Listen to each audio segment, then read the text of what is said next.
नमस्कार दोस्तों, अगर हम जिंदगी में एक इच्छा, वो भी दृढ़ इच्छा रख लें तो हमें सफल होने से कोई भी नहीं रोक सकता है। हमारी इच्छाएं पूरी नहीं हो पाती हैं, उसके पीछे जो बेसिक रीज़न है वो ये है कि हमारी इच्छा स्थिर नहीं रहती है। हम अभी एक इच्छा करते हैं और कुछ दिनों बाद फिर दूसरी इच्छा करते हैं और इस तरह लगातार न जाने कितनी इच्छाएं हम करने लगते हैं और लगातार हम उन इच्छाओं का परिवर्तन करने लगते हैं।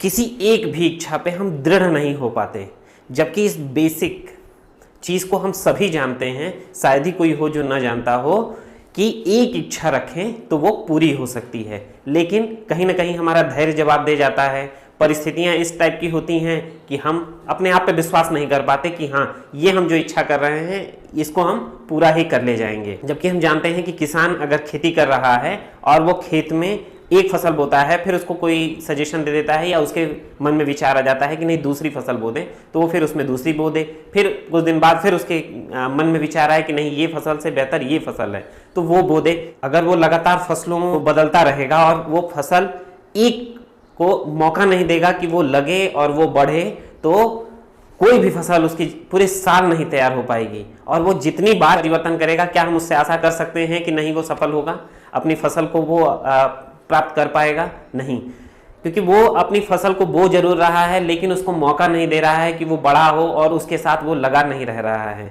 वो लगातार परिवर्तन कर रहा है। तो यही चीज़ हमारी इच्छाओं के साथ भी लागू होती है कि लगातार हम अपनी इच्छाओं को बदलते रहते हैं, परिवर्तित करते रहते हैं, किसी एक इच्छा पे स्थिर नहीं होते। हमें अपने आप पे विश्वास ही नहीं होता है कि हम अपनी इच्छा को पूरा कर ले जाएंगे।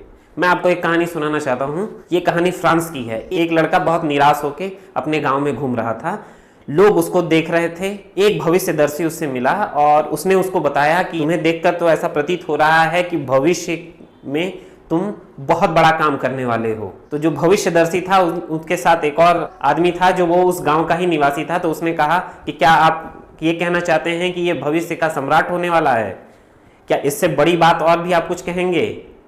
तो भविष्यदर्शी सिर्फ मुस्कुराए और चल दिए।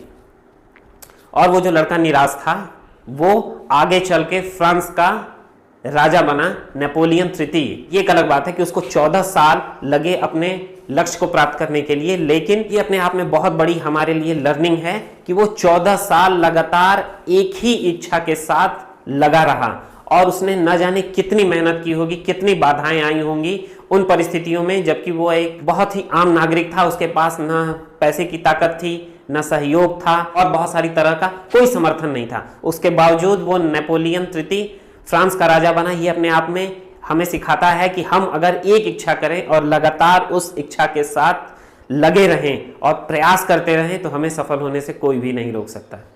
धन्यवाद।